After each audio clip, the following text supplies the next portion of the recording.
It won't get in focus.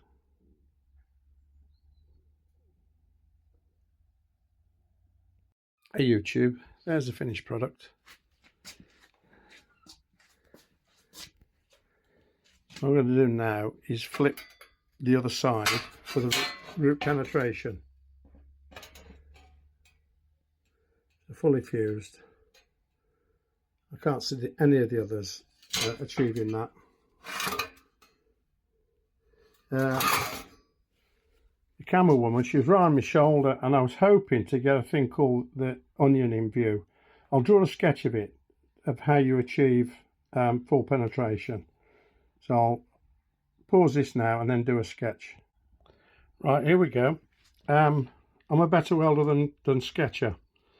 That thing there is called the onion. That's where you burn away both parent materials and fill it with filler wire. In this case, I've used TIG wire, double deoxidized or triple deoxidized wire. The best one is copper coated mild steel, but I haven't got that. So if it's an arc weld, it's called a keyhole because it resembles a key. So that one resembles an onion. So there it is. Number 3 nozzle, 2mm thick material, equal pressure process.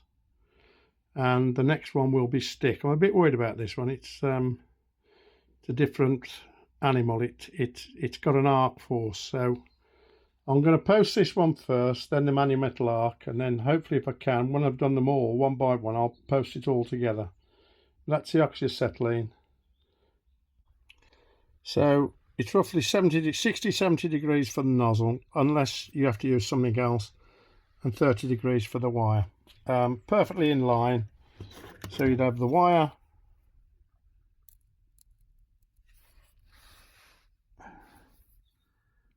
fed in, and then vertical to the plate, and the nozzle vertical to the plate.